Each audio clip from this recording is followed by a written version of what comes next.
delay. This is always this is very meta when this happens. Cool. Because it's ready when you are. Okay. Yeah, just a couple minutes. Yeah. Looks like we have 12 right now, and and they never let you know either. All right. Well, I'll talk to YouTube right now because YouTube just awkwardly started. And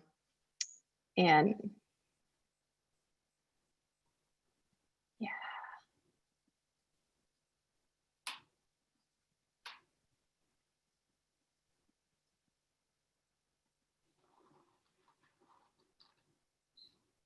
All right. I think it should be.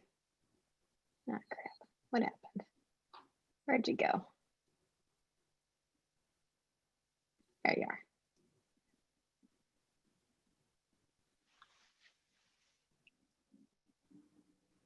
Beautiful. Okay. So that is on, and we are on, and we're a couple minutes early. I think that's okay, though. What do you think? Yeah, I think it's okay. Yeah, I think it's okay too. No doubt about it. People will start to drift in. So for sure. Great. Let's catch up as they go along. All right. Well, welcome everyone officially to this I think this is my official first sampling of the 2020 vintage, and I can't think of a better person to do it with than you, Donald. So thanks for inviting me to do this. I'm so excited. And how millennial and like futuristic of us to do it virtually with like barrel samples from afar. Yeah, I know. I wish everybody on the feed could have gotten samples too, but that's just ridiculously impractical. That is impractical. I agree. For that, but one second here. There. Apologize for that, but they'll just have to take our word for it. And that's one of the reasons, Amanda, that I wanted to include you in this, because you're kind of a no-nonsense person, and I just don't think you're likely to sugarcoat any of this, and that's not really the intention of it as well. I think we want to go through the wines, but we also want to talk about, and you and I have had this conversation already, but we want to talk about the vintage generally, how it was experienced by my little projects, and the resulting wines for Maritana. Yeah, well, that's certainly the nicest thing I think anyone's ever said about me, calling me no nonsense, because I am definitely that. Maybe to a fault. No,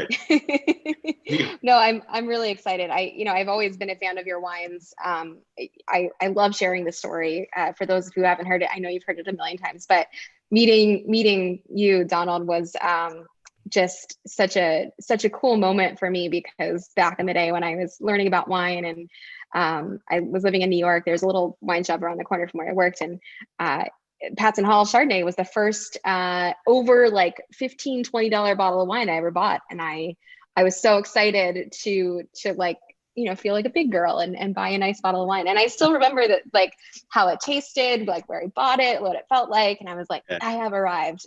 So meeting the person that was responsible for such a wine, it's one of those things that is, I would say, uniquely Napa Valley and living Napa Valley, except that I know that you do make your rounds to many other states, so other people have the opportunity to meet you in person. But you were as wonderful to meet in real life as I'd hoped you'd be, even more so, I think, than I had expected. And I'm glad that our friendship has evolved over the years, although that doesn't mean I cut you any slack when it comes to winemaking. No, and I don't want you to. I think, we were... this is an interesting year. I mean, one of those years that I don't think anybody will ever forget for the rest of their lives. Is we'll all remember the grinding frustration that 2020 has imposed upon all of our lives. And so I think that every time somebody sees a bottle of a 2020 wine out there 10 years from now, most of the people will still be thinking, oh yeah, that was the year for hell. Why would I want to drink a wine from here? Anyway. Well, hopefully we'll look back on this year with fond memories of things that we never expected to be doing. And I think, like any vintage of a wine, wines are time capsules, and it'll bring up good memories and bad memories, and that's why we drink them, and that's why they're vintage specific, because they tell a story, they remind us of things, and they paint a picture of what happened agriculturally and with the weather that we have had this year. So I think we should start by talking about, well, let's taste some wine for sure. So we'll start with the we're starting with Chardonnay, obviously. Yes. But we'll start with the Ritchie Vineyard Chardonnay.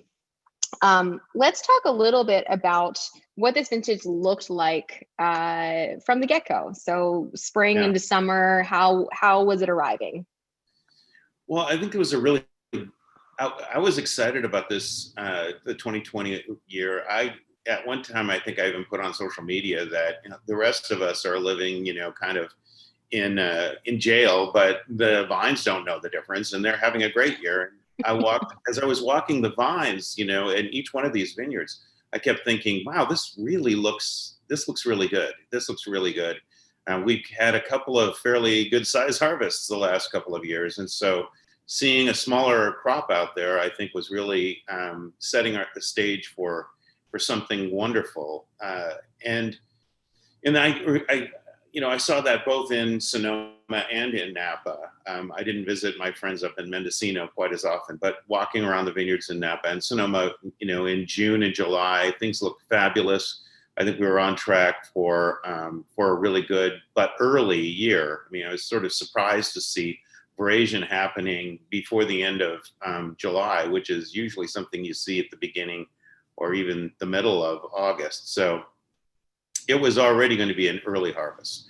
And that played to our advantage in Sonoma, especially. But overall, my expectation, if you'd have asked me in July, what are your expectations for the 2020 harvest? I would have been cautious, but I would have said, there is a lot to like out there, and I think we're going to have a really incredible year. And my expectation is we're going to make great wines.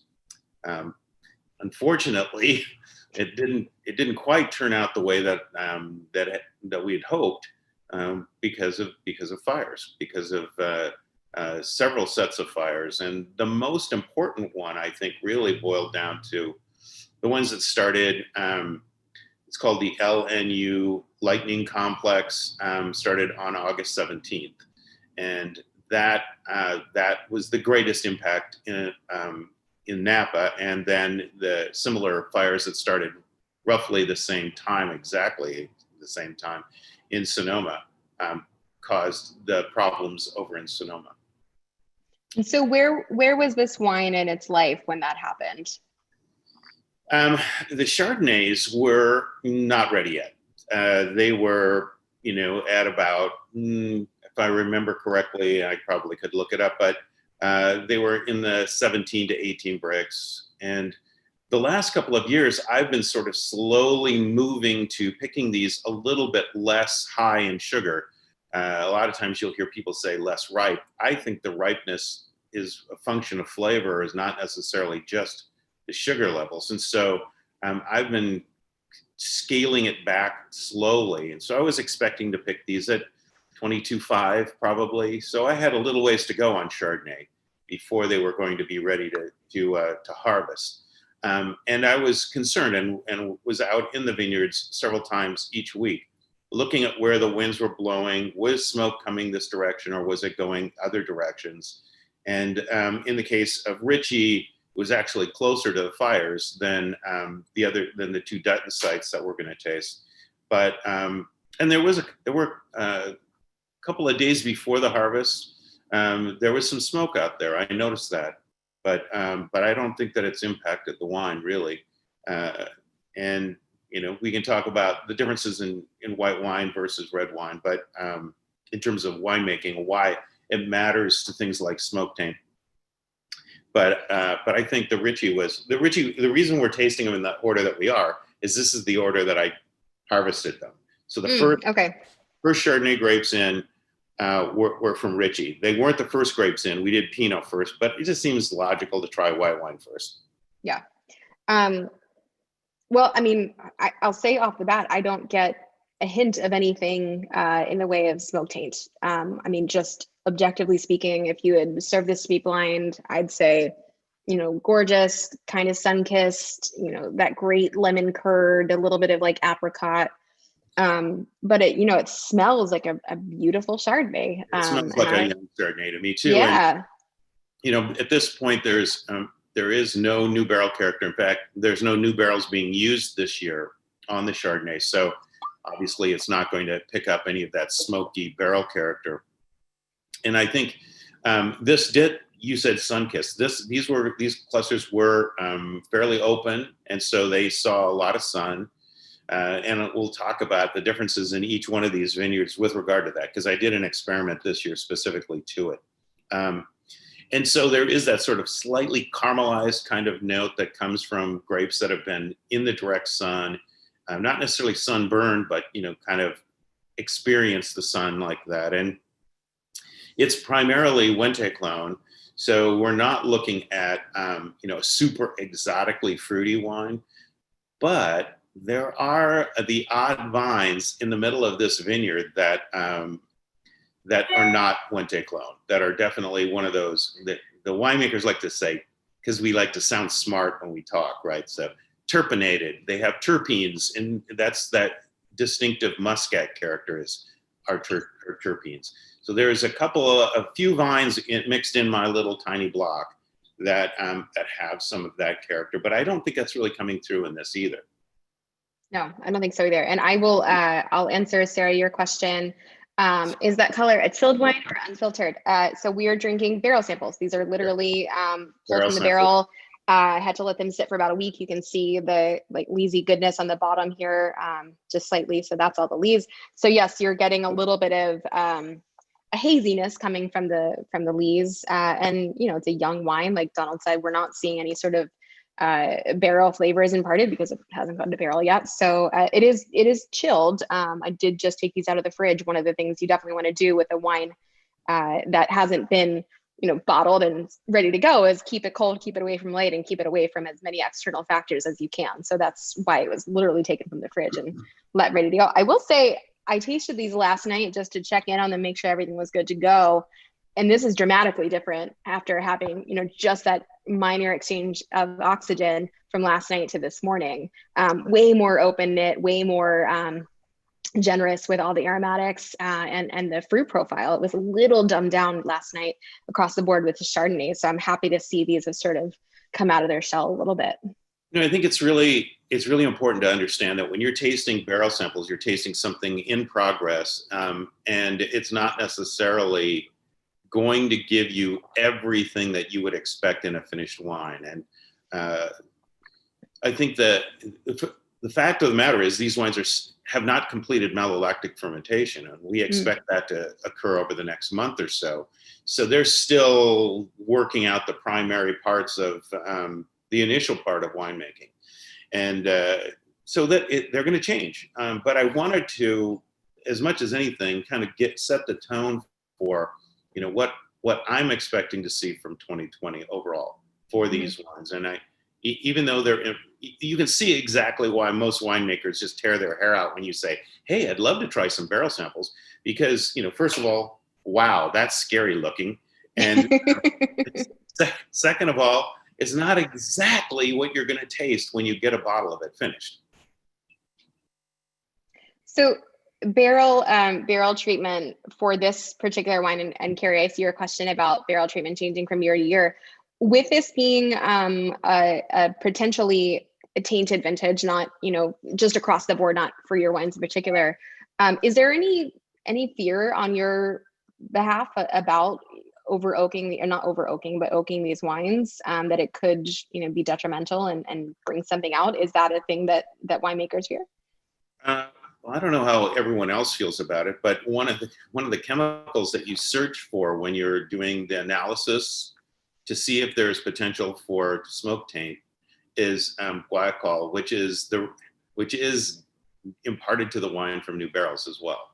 Obviously, inside of the barrels have been toasted, and fire, besides burning it up, it's toasting that stuff as it goes and releases similar character. So I suppose if I used a lot of new barrels on these, that they would smell smoky, and people might think that the new barrel character was in fact the result of the fires.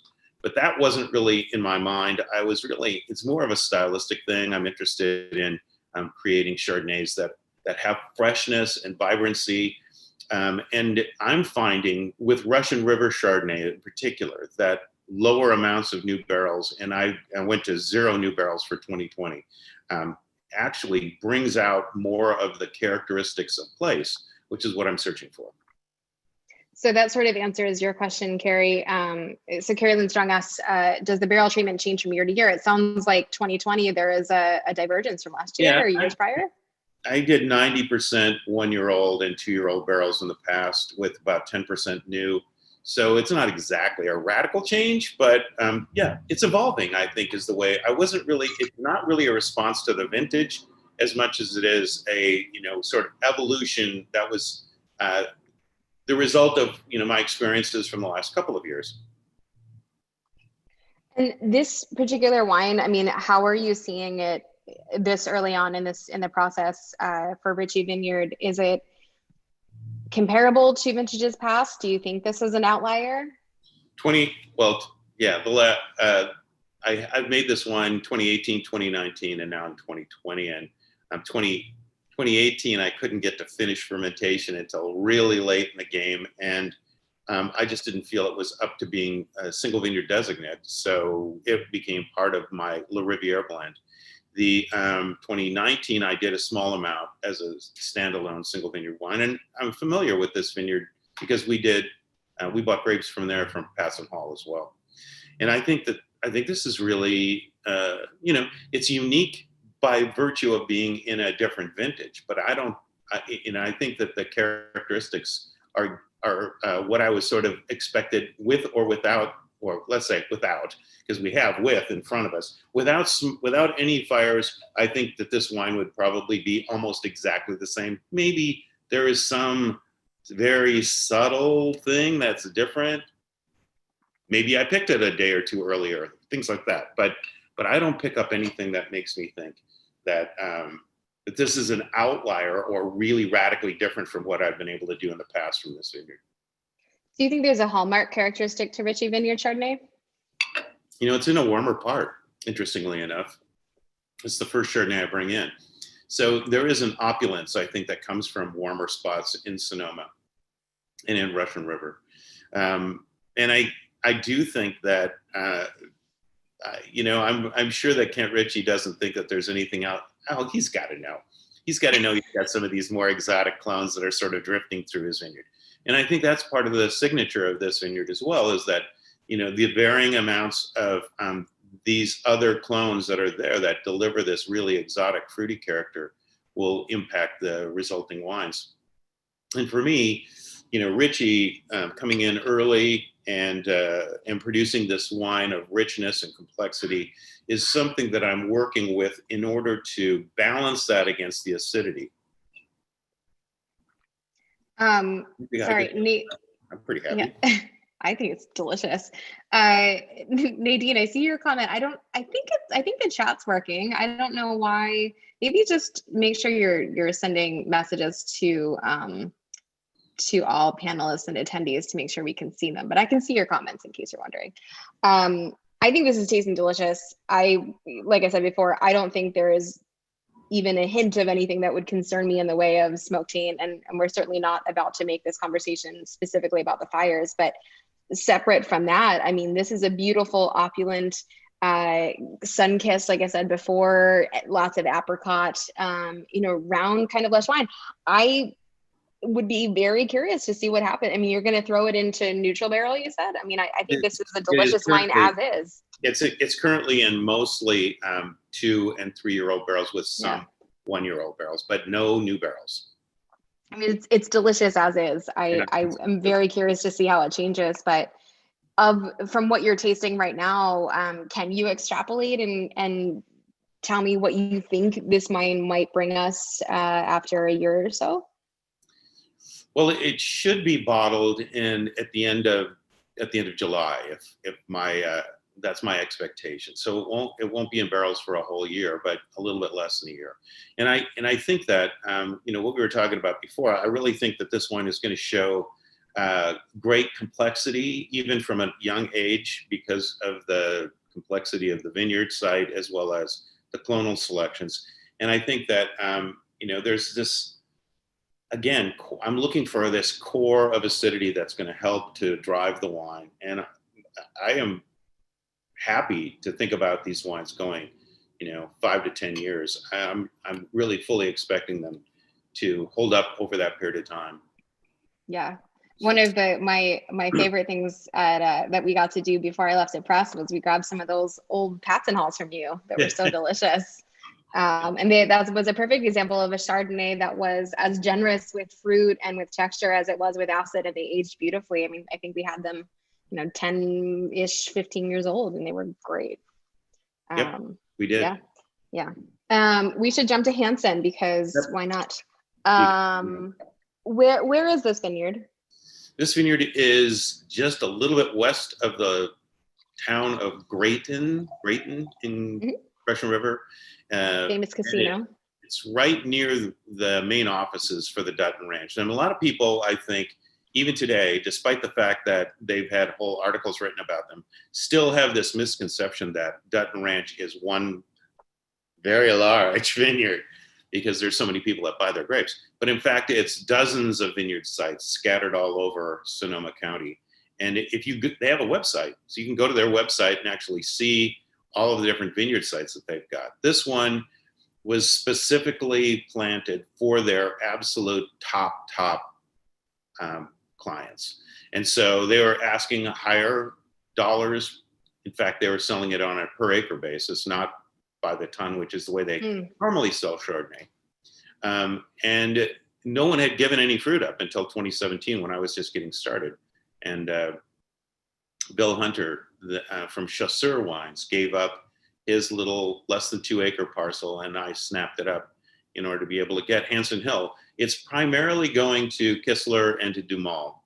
And so it's, obviously pretty good company to be in. Yeah. It's a hillside site, all on, it's all one take loan, 100% one take loan. And it's an old one take loan. And it's all Goldridge Loam series soils. So pretty much as the picture perfect spot for grapes in Russian River. And because you're paying for this by the acre and not by the ton, the Duttons definitely will do more for you. They'll be more willing to, work with you in terms of crop levels and things like that.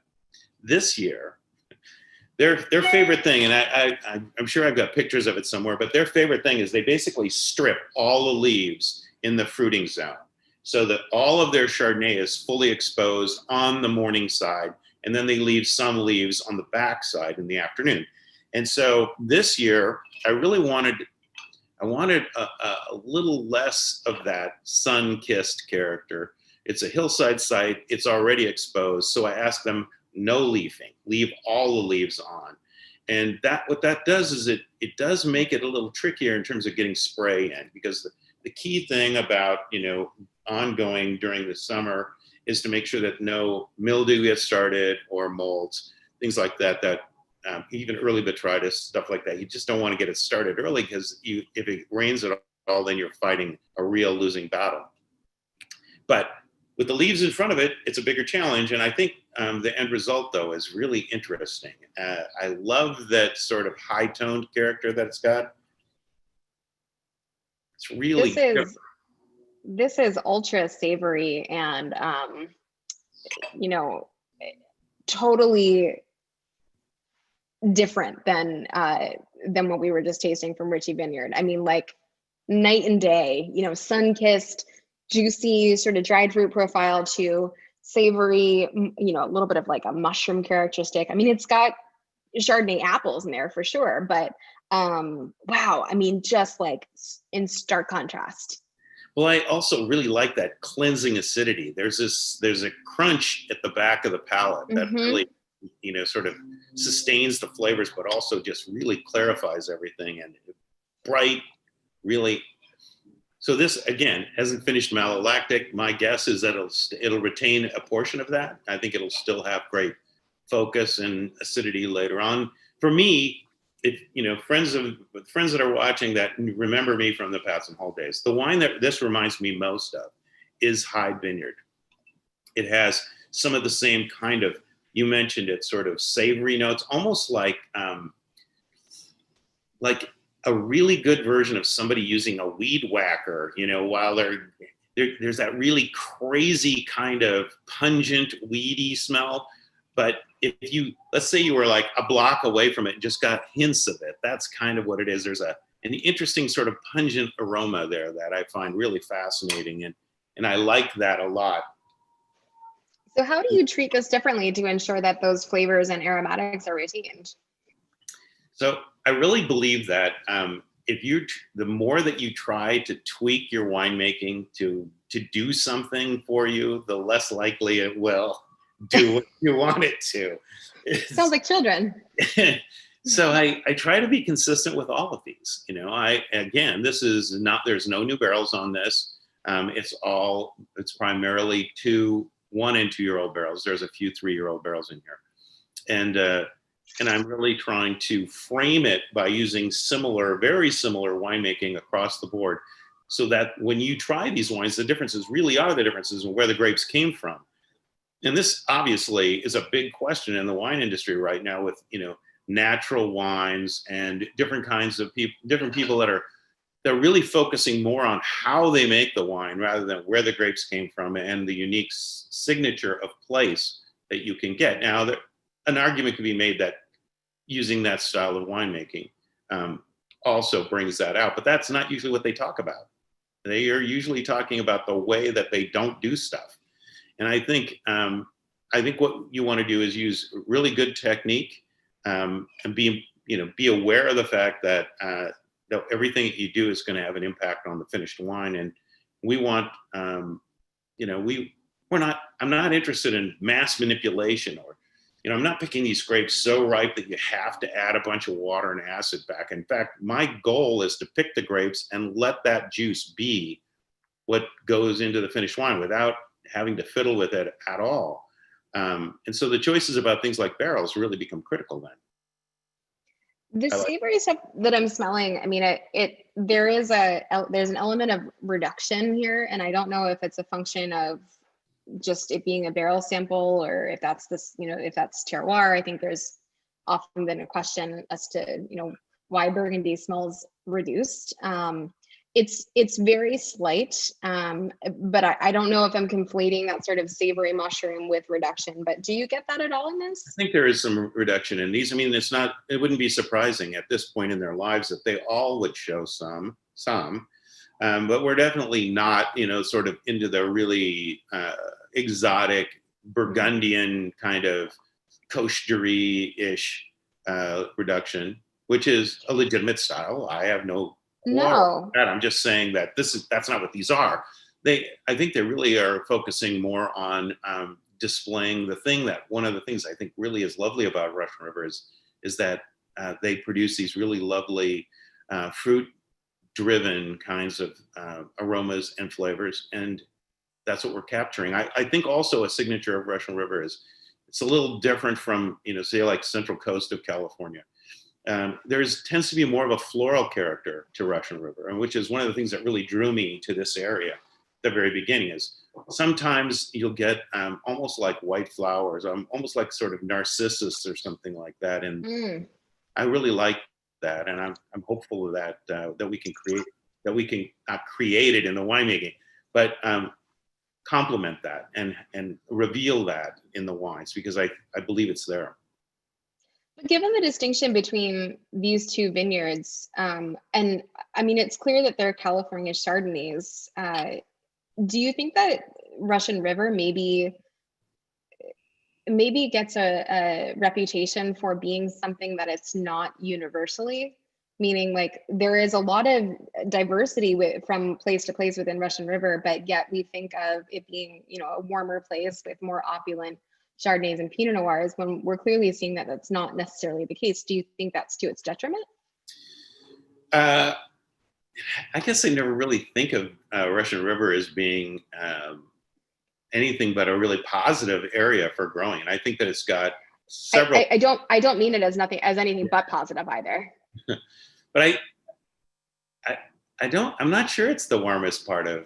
It's certainly cooler than, for example, Dry Creek or Alexander Valley, even in Sonoma County. So, and probably even cooler than the majority of Sonoma Valley. But anyway, I think that one of the things that there's several things that Russian River has going for it, and one of the reasons that was the reasoning that I came to when we were first sort of thinking about restarting in 2017, doing some new things.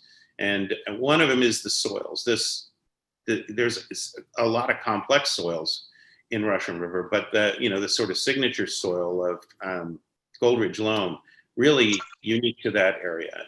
And then there is an understanding of how to grow great grapes. I mean, you can go to a brand new area and then hire a bunch of people to work in your vineyard who've never worked in grape vineyards and don't really understand what it is that you're trying to accomplish. And it could take you a decade or more to finally get the expertise to be able to do that. And I think both of those things are readily available in Russian River, and also the willingness to sacrifice quantity for quality.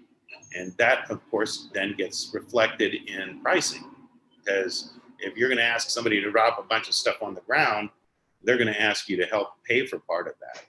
That was lost income from their point. Yeah.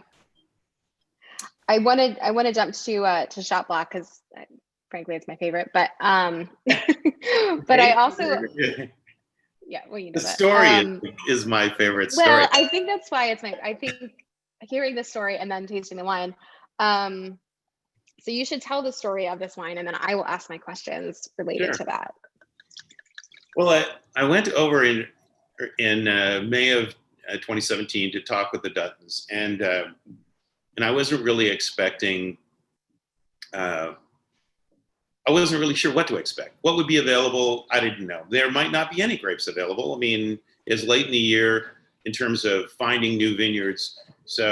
But that was the time I had. So I went out and talked with them, and we got in the truck at their office and drove like 100 feet.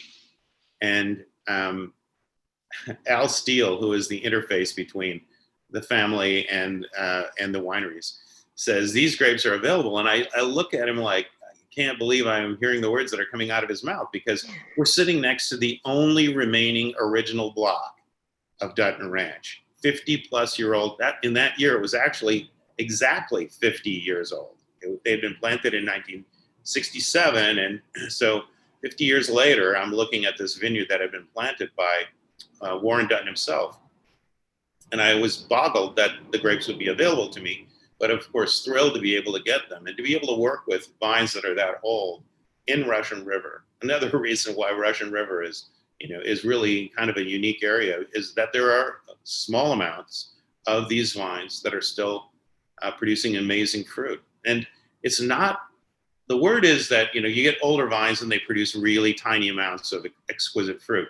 Well, I agree with the exquisite fruit part, but this is not a small production spot. I mean, it wants to produce a lot of grapes every year, and we're in there, constantly looking at it, trying to balance the fruit for the resulting wine. But of course, it's never as simple as, hey, look, it's a bunch of old vines. No, in the early 2000s, they redesigned the vineyard by turning the rows 90 degrees, and then interplanted one of the Dijon clones, clone 76. So there's two different clones. Now, of course, those vines are 20 years old and no longer young little struggling vines. They're standing tall right next to these really monstrous looking 50-year-old Chardonnay vines. And so it's a fascinating challenge. Most winemakers start tearing their hair out when they hear there's two different clones interplanted, one that wants to ripen earlier than the other.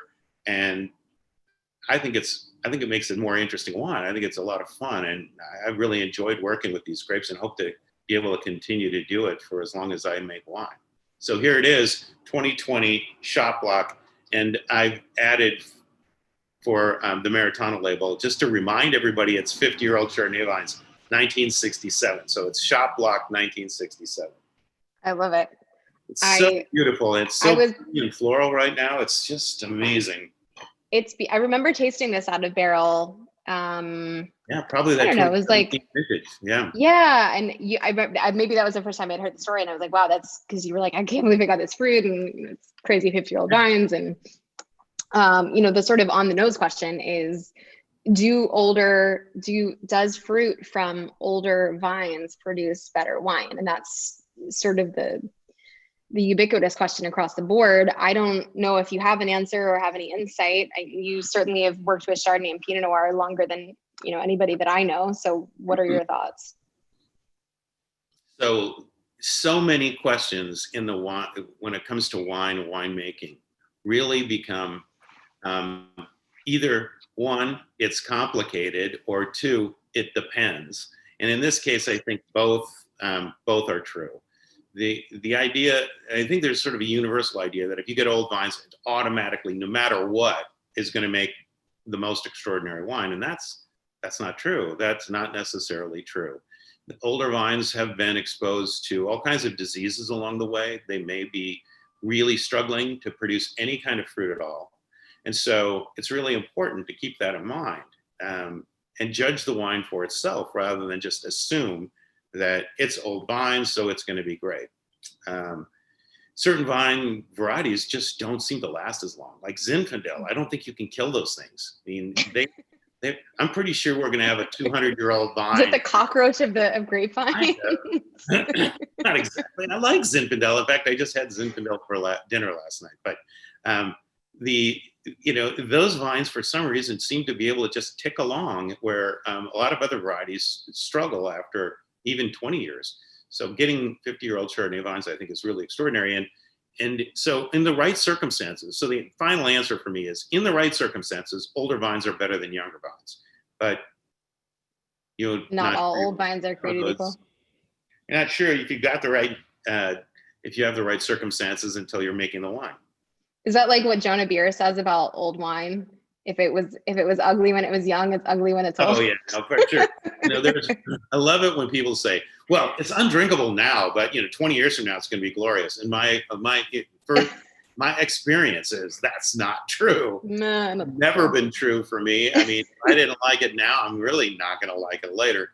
And I have some friends of mine, and I have this sort of saying: great wines taste great whenever you drink them. If they're young, they taste great. You might say, wow, it feels like I'm drinking this a little young, and maybe it would be better in a few years. But you never, ever, I've never experienced a wine where it was impossible to drink or really appalling, and then suddenly transformed into, a butterfly. Yeah. I don't have enough experience in drinking wine yet, but I look forward to making forming my own opinions about that. Can I say something about this wine? I think this tastes like the most biting into the most delicious, like perfectly plucked Honeycrisp apple. And maybe it was just because I was at the apple orchard. It is so yummy and delicious. Like right now, like give me this wine right now. There is something so drinkable about this wine that I am just like, it's all I can do to just not take this to the face and like see you later. Well, maybe it's so appley and delicious. I love this. Yeah, it has really been a superstar, hasn't it? I mean, all three vineyards are really considered to be, essentially Grand Cru sites in Russian River. I propose. There are others as well. These aren't the only ones that I think I would give that designation to, but I really believe that they would all deserve it if we were handing those out today. But some days one wine tastes better than another, but I have to say that there's a soft spot in my heart for 50-year-old Chardonnay vines. I mean, that's just so extraordinary that it's really an honor to be able to make wine from those grapes. Yeah, imagine like the most delicious apple cider you could ever possibly imagine. But like not funky, not weird, just clean and pure, as if you just like juiced that apple and just it went right. And that's what this wine tastes like. It's so yummy. I mean, it really just like makes me nostalgic for, going to the apple orchard and just grabbing some apples and taking to the face. Yeah. So if you want to do something fun, here's what I'd like you to try to do in your glass.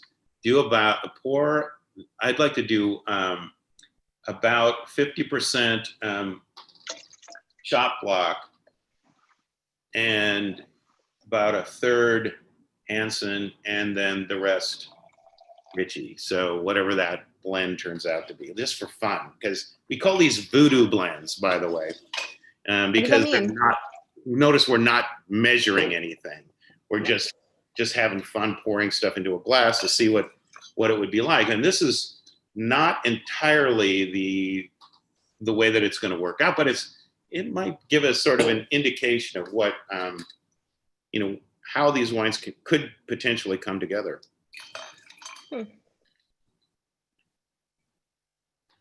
It feels to me like Hansen wants to come through aromatically the strongest. Well, it has that, really. It is an unusual aromatic. I don't think it's because I left the leaves on. I don't think that flavor is coming, or the aromas and flavors that you're getting in Hansen because of the experiment. It's the acidity that is different. That's not bad. I think I have like a new career in blending Chardonnay. That's delicious. So our Voodoo, at least your Voodoo blend and my Voodoo blend, but certainly are different. Turned out pretty good, I think. This is actually really delicious. I could definitely drink this. I hate saying that because like obviously this wine will be delicious when it's finished, but like they're really yummy young. No, I think this is really important. Mm-hmm. I think one of the things that we really need to emphasize today is that my experiences in 2020 are going to be different from other producers. And so my choice not to make, for example, Cabernet Sauvignon for Secret Door in the Napa Valley shouldn't suggest that every single Cabernet Sauvignon in the Napa Valley is going to be horrible in 2020. And especially from people that, if you are interested in wine and you have had other people's wines over the years and you liked those, I give them the benefit of the doubt. If they're making wine and saying, I'm willing to put my label on this wine, I'm pretty sure you'll be happy with that too. But it is a challenging year, and certain parts of the Napa Valley, for example, really got damaged by the smoke. So I will say, coming back to Napa after the first round of fires, it was very smoky. The valley was covered, and one of my first stops to Station, which is right in the corner in St. Helena, I saw a winemaker and I said, how's harvest? And he looks at me dead guy, he goes, there's no harvest this year. Yeah. I was like, what? And it was the first time I had heard somebody say it out loud. But I think it was his opinion that he did not want to deal with the ramifications of bottling a 2020 vintage. I don't think that, to your point, that's going to be the universal decision across the board. And we can't judge or understand why someone would make that decision. We're not there. Every site's going to be specific. Every decision has its pros and cons. And I'm glad that we're having this open and honest conversation about what's going on with not just the Maritana label, but also, Secret Door, you're not going to be making a 2020 vintage. And my understanding is that Terminum, same thing. There's not going to be a 2020 Terminum. There isn't. It's a sad thing, but once you get the analysis back and you can really see that the two key compounds that they're testing for are guaiacol and 4-methyl guaiacol. When you see a significant amount of that, and we're talking about nanograms per liter. I mean, that is such an incredibly tiny amount of compound, but it can have such a significant impact. So if it's just to throw a number out there, if it's above 5 nanograms, then almost certainly you're going to be wondering if you want to make that wine. When I had the Sage Ridge Vineyard that was going into that was going to be part of my Secret Door project, was way, way above that. And so it was really not a very difficult decision. Difficult in terms of emotionally difficult to say to somebody that you worked with for a while that, I just don't think I can buy your grapes. But it was an obvious decision to make. And like I said, other people it's a complex situation in the Napa Valley. And depending on exactly where you were, smoke may or may not have been bothering you as much. So especially because most of the problems came from that first fire, the LNU complex. That's the one that we've all seen on TV a lot is the glass fire, and that happened late. Decisions about whether to make wine or not had already been made before that fire struck. So I think that, I think it's a challenging year, and some of the decision making for wineries is going to revolve around marketing, and that sounds like maybe that's what you were running into, as much as the technical side of winemaking, whether the wines are going to taste good or bad.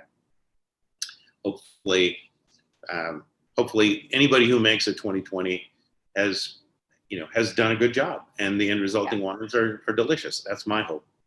Yeah. Well, and I know there are people who drink your wine that are not in the wine business on this chat, and there are people who are buyers for clients and buyers for restaurants. And I think the recommendation, as always, for every vintage is get to know your vintner, get to know the people who are making your wine. If that matters to you, then you should have a relationship to some degree with them. And I think, there is that human element that we have in winemaking that allows you to ask those questions, and you'll know whether or not they've answered honestly in the past, and that will inform the future. So I think so too. I'm sure that you've heard this too, but I've heard a lot of questions about, what I really feel bad about the fires. What can I do? What can I do? And the answer to that is, buy Napa Valley, buy Sonoma, buy Mendocino, buy whoever has had trouble, buy some of their wines. So that's the easiest. Domestic, yeah. And of course, if you're going to throw the entire 2020 vintage out, that makes it a little trickier, doesn't it? It sure does. We should move to Pinot. Let's get some Pinot. Let's start off with the moonshine. Moon, I love it. This is a property that's owned by the Martinelli family, and I really like working with it. It's again a tiny part of my overall project. I'll probably make potentially about 100 cases of it, but it's kind of funny. They alternated rows between two different clones. And in 2018, I picked them all together. 2019, I picked alternating rows because they weren't ripening together. And in 2020, we picked them together again. So.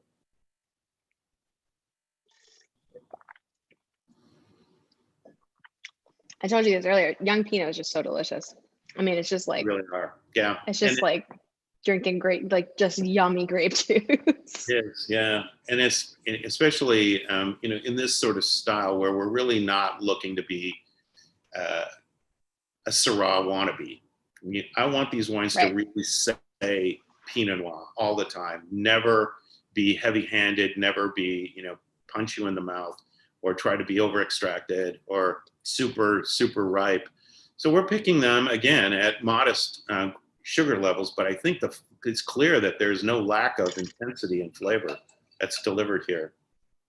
Moonshine for me it was picked basically on the same day that the next wine was picked, but that's not normal for these two. They tend to be a week or so apart. What happens? We got this blistering heat just before the first set of fires started. So mid-August, it went crazy and pushed, I think, sugars up, but also kind of pushed along the ripening. And so it was clear that it was time to start picking grapes, essentially as the fires started.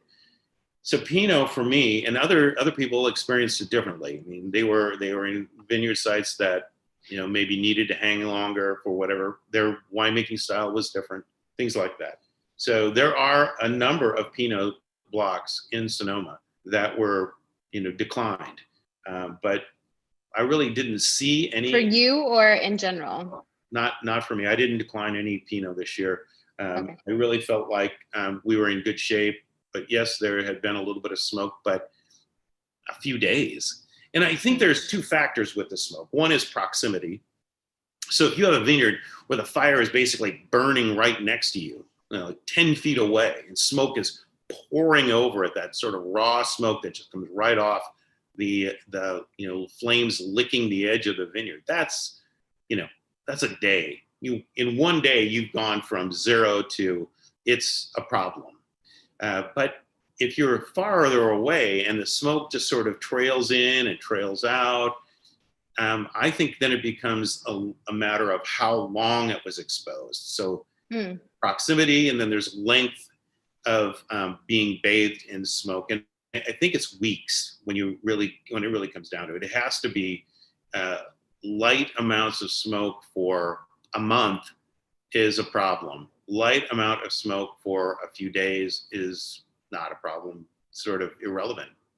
at any point in its life cycle, or, because I know certain areas of development are more prone to smoke taint than others, i.e. like raisin versus, ripening from when the colors changed all the way up to like when the bricks are ready. Yeah, I think, I haven't seen any scientific data on this, so I'm just shooting from the hip. But my experience is that the riper the grapes are, and the smoke seems to have a greater impact. Well, is that because it's bound in the sugars though? I think what's happening is the skins start to get softer, and the transposition from the outs being deposited on the outside to inside the pulp gets easier. But again, I'd love to see science, and if I'm proven wrong, I will absolutely retract that.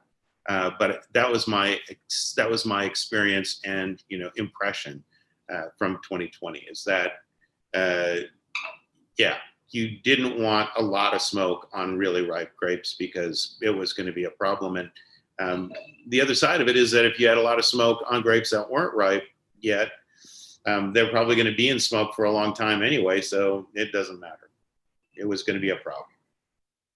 Do you think science-wise, there's just not enough information out there yet? I mean, do you think, I know initially in 2017, there was a lot of winemakers conversing with Australia and what was happening there, but like at least from where I stand, and I'm not in the business like you are, I don't see a lot of information, a lot of real scientifically backed information. I hear a lot of anecdotal stuff, but I don't see a lot of science coming through and saying X plus Y equals. Yeah, and I think that's exactly right. I think in California, we're wishful thinking that this isn't going to be an ongoing issue. I think that we're going to have to face this in certain years going forward. There has to be better management of forests and open lands around the state so that we don't have these massive fire burns. And that's an issue that needs to be dealt with at the state and federal level because a lot of land is federal land. But I don't think that we're going to go to a situation where, well, everything's burned up, so we don't have to worry about that ever again. I just think we're going to have to deal with it. Right now, to my knowledge, there is no method of getting rid of smoke character in wine. It doesn't seem to matter if you wash the grapes in advance. It doesn't seem to matter. I mean, you can go in and strip the wine out of almost everything, in which case now probably you don't have any smoke taint, but you also don't have any flavor. So if you're making wines like Maritana or Secret Door or Terminum, there is no way to get from it's got smoke taint to it's super delicious and a fantastic wine now and for a long time in the future. I don't see it. And so there's no option there. So you kind of are forced to choose either making wines that taste like barbecue sauce or not making wine. And for me, not making wine made a lot more sense, but this doesn't smell like barbecue sauce. So. It does not smell like, actually I was just going to say this, carrying over this florality notion from the Chardonnays, which you described so eloquently with the narcissus flower. This is floral in a whole different way. It is. And this is just a super young Pinot Noir. And what's the benefit of tasting wines at this level if they're going to be, quite a bit different later on? I think the benefit is to get a sense of whether they're clean, they're ripe, they've got real flavor, they seem to be headed the right direction. That's pretty much all we're really asking for at this point. Yeah. We're not waxing rhapsodic about the intricacies that are, because it's just young and sort of exploding with all the fun stuff that it can do now.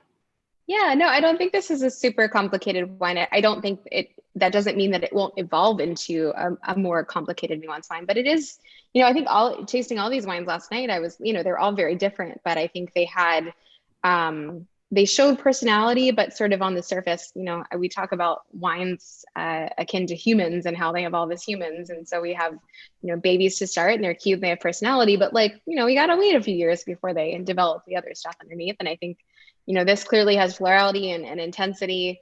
I think if I'm recalling correctly, this was slightly more intense than the other wines, but I could be wrong on that.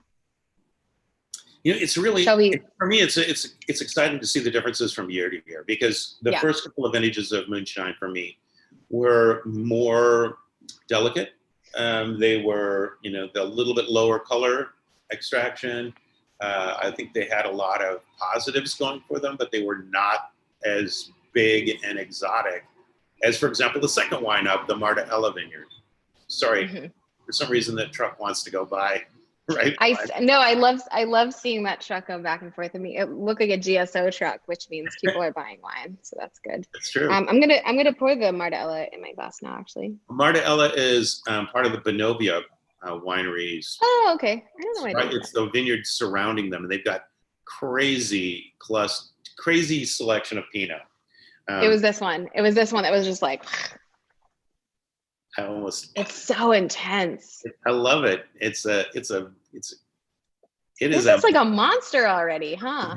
It's a bodybuilder. Terror that's running around. Yeah. Really, I mean, the color is just sort of impressive, and as a Pinot producer, you sort of pretend like you don't care about color, because more often than not, you're not gonna ever get really dark color. But everybody likes to see a darker color. This is really impressive, I think. This is a very impressive wine. I think, you know, Carrie, it was interesting. You said earlier,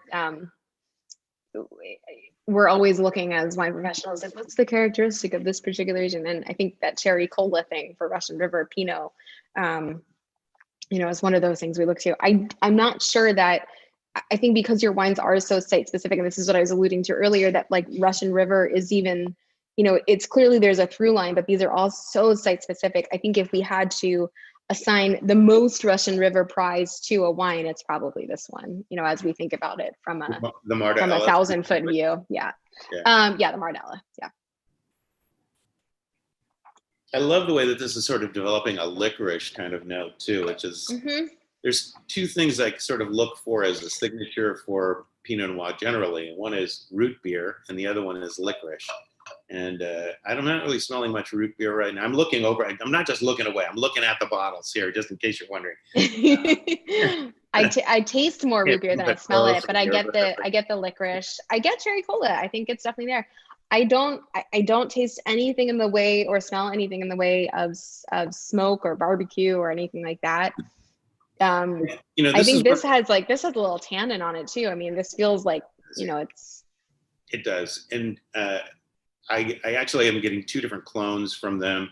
The one that's really tannic is 943, which a lot of times wine growers will describe 943 as the going out of business clone, because if they get more than 1 ton per acre, they're feeling pretty good about it, and you never get compensated for tiny yields. It's not unusual to get Pinot clusters, fully formed Pinot clusters that are like that big, you know, like a third the size or half the size of a normal Pinot Noir cluster, which, by the way, is half the size of Syrah, or, you know, half the size of Cabernet. So you're really getting tiny little clusters on 943. And then I got a version of Calera as well that was cleaned up at UC Davis called Clone 96. And so the two are coming together in this, and I'm impressed. Each year I've had this. It's been so impressive. Really, I was going to say my favorite, but that's kind of not fair, because Jenkins is really lovely too. And hey, moonshine. I had a bottle of moonshine just recently from 2018 that was knockout drops. So depends on the night, I guess. I think this is delicious and fun and perfect for whatever night is tonight, because I've got company over, so they'll be excited to taste this. It's easier to drink these wines because you can't see that they're, you know, all cloudy and murky looking than it is the Chardonnays. And it's funny how frequently I will look at, I'll do barrel tastings, and I'll think, man, I'd like to take a picture of this home tonight and have It is like a really delicious like house wine. Like I for a little while, Clodovalt was doing like a growler situation, and like, you know, there were young kind of things going on. It was super delicious and fun. That the ATF whatever it is now, the legal people won't let you do that. Yeah. You have to have a special, you have to have a label on it, and you have to do, anyway, it doesn't matter. All the things. Yeah. Well, hopefully with, it seems like laws are sort of loosening to some extent. Maybe that will come with it as well. But, a fun wine and a delicious wine. This is sort of like a pizza wine. Right now. Yeah. Yeah. Yeah. But I suspect it's going to evolve into something else. It's going to be a lot more sophisticated once we finish. Because I do like new barrels on Pinot. So these are about 50% new barrels, each of them. Okay. Across the board, 50% new barrels? For Pinot, yes. About 50% on everything. I really like the impact that new barrels have on it. I think there's a lot of positives that come from that. I think it harmonizes really nicely, especially the French barrels that I'm currently buying. I think harmonize really nicely with Pinot in a way that, for example, American oak doesn't seem to do as lovely a job on Pinot as French oak does. But I think it's really critical that we, kind of back up for 1 second and say, if there was a part of this vintage that was most likely to display some kind of impact from smoke, it's Pinot. Not necessarily above all grape varieties, but in this particular instance, we're talking about white wines versus red wines. White wines, we're pressing this right off the skins. It basically juice is what we're dealing with from the very beginning. Pinot, we're fermenting it with the skins. And if you do that, then the possibility of picking up some of this smoke characteristics, if they're there, is much, much greater. And so it's exciting to be able to taste them at this point and say, I don't smell any. And you would at this point. It would not be surprising if they were impacted significantly by smoke to smell that character. It's been described, I said it as barbecue sauce, but it's more like if you pour wine on a campfire. It's a weird smell. If you've never done that, have you tasted any of this vintage yet? I haven't, and because I might, I have in the past. 2017s where I was making Cabernet, where I was making Secret Door, there were several lots that came in with distinctive smoky flavor, but I haven't tried any 2020s that have had that character. And at Patz Hall in 2008, we had a couple of wines that definitely had smoke taint, and we didn't bottle them. Should we move on to the We should, yeah, because I'm curious about this. It's 8 o'clock already. Yeah, you mentioned to me that when you tried this the other day that it seemed a little odd. So let's see if it still seemed odd. a little. Yeah, I'm curious to see it because I thought the Chardonnays had kind of bounced back as well. I'm curious if oxygen has changed this. It has aromatically changed, although now it smells more like reduction than anything else. Yeah, I'm not afraid of reduction at this point in any of these wines, but mine doesn't have that. So I wonder if it was a particular barrel that they took yours out of, or some combination of barrels that gave for a slightly different twist to it. But mine is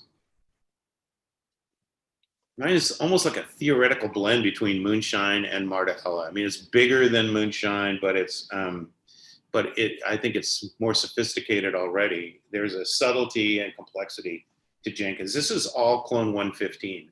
And a lot of times I prefer multiple clones, but it's really turned out beautifully from Jenkins. Yeah, I think this is just a wine that wants to be more savory and doesn't want to be as generous with the fruit like the other two were. I think the things that I'm getting are more earthen and, as a result, not going to be quite as obvious as the other wines. I can check this on my phone. So I'm going to see how far through malolactic we are on it, because this feels like it's partially through malolactic. It feels like it's maybe just at an awkward spot, honestly. I'm not really sure because I don't smell anything in the way of smoke taint, and I just think that this is a wine that's just in a weird place. Well, that's classic Pinot. I mean, back before we had to be very careful about, any kind of sexist statements. I used to have one about this, but it just doesn't have good days sometimes. It just And you'll try it like 2 days later, and it's suddenly singing. It's so happy and thrilled to be alive. And then a few days later, or let's say it's a week or two later, you try it again, and it just comes out angry. It does. So I've heard that. No, I've heard it's an unforgiving grape. It can be, but so here's the malolactic. Can you see that? Yeah. 0.77 grams it's per going liter. down, but it's about halfway through the cycle on malolactic right now. So it's still going to change. I was wondering, because there's a sharpness in the finish of this wine that it says to me that, it's higher in acid than we've gotten in the past, and it's a little more tightly wound. And I think it's going to blossom a little bit more once ML is finished. Mm-hmm. When will that happen? In a couple weeks? A week? Month or so. I just sent in. I mean, actually, before the end of the week, I sent in samples. So that was a couple of weeks ago. So we're probably closer to the end now. And each one of them sort of goes at its own pace. So you can be nice to know when it's going to finish, but sometimes it just takes its sweet time. And it's not unusual for MLs lingering on into the new year. It does require some patience and willingness to sit there because once you hit it once you add SO2 at this point, it will stop malolactic. So if you want to finish malolactic, you've got to let it sit there without any SO2. I'm not a big adder I'm not adding massive amounts of SO2. I just want enough to make sure that these wines remain clean and we don't get any acetobacter creep. So slowly the wine suddenly evolves into a really interesting and expensive vinegar as opposed to the wine that I want to make. That would be bad. I can't imagine anyone watching would be super excited about a wine that tasted like acetobacter, but I don't know. People drink natural wine, so maybe. It's a natural product. Well, it's the obvious thing to say, but also the thing that I've always loved about your wines since you started Maritana. I mean, they're just so different across the board, and they are so site specific, and they are each their own thing. No two have been the same, and man, what a treat to taste them in their youth like this and see where they're headed. Thank you. I appreciate that, and like I said earlier, I mean, one of the things I really appreciate about you, and was willing to take this risk, is that if you didn't think they were great, you would be saying something else. You wouldn't necessarily call them out, but everyone else on this stream would immediately know that she's kind of like, I have no poker face, you all. Everyone knows I have no poker face. Okay. No, they're all delicious. Yeah, I mean, I think like Jenkins is the only one that's like in a weird place, but that's all it is. There's nothing more to say about this wine other than like it's just being Pinot, and I don't think there's anything wrong with this wine. I think this wine will likely evolve into a beautiful wine. It's just it's the risk you take with barrel samples. They can't all be perfect. They're still young and developing. But man, what a great way to see these wines early on. Like they're just fresh, and a perfect way to kick off 2020. I don't know how many wines I'll be tasting from the 2020 vintage, but I'm glad yours was one of them. I don't know how many barrel sample wines you'll have of 2020, but you'll have the opportunity to drink all kinds of 2020 vintage wines in the future. And anyway, I'm so glad that we were able to do this. And I want to make sure that people that have been watching, if you have additional questions afterwards, because it always happens to me. Like, why didn't I ask that question? So if you have that question, feel free to email me. I think almost everybody knows what my email address is, but the easy one is donald.patz@gmail.com. And I'm happy to answer specific questions about the wines or about 2020 generally or whatever. Yeah. But I think we've through and we've gone an hour, so we probably ought to. Yeah, I should probably go eat some dinner and do the things. But I can't tell you how much I appreciate your candor and your transparency and willingness to share these with me, knowing that I would not be anything but honest with you. So well, I've tasted him a few times too, so I knew the gamble wasn't that big a risk, but at the same time, I think it's super important to make sure that people understand that, yeah, you're going to hear some propaganda especially from ginormous wineries that have a lot at stake, and they're going to spin this like, what smoke? But but there were problems, and I think I trust my compatriots, especially the smaller independent wineries, have made decisions based on what they really believe the end resulting wines are going to be, and not simply, oh, no one will remember, so we might as well just make this wine and send it out there. I just don't think that there's going to be a lot of that. Yeah. Cynics might think so, but that hasn't been my experience with my friends in the business. So thank you so much, Amanda, for this. My pleasure. Thanks for doing this, and we'll catch up another time. I'd love to check on these wines again when they've had a little sleep in a little barrel and see how they're doing. Yep, let's do that. All right. Okay. Good. All right. We'll call it a see you day. soon.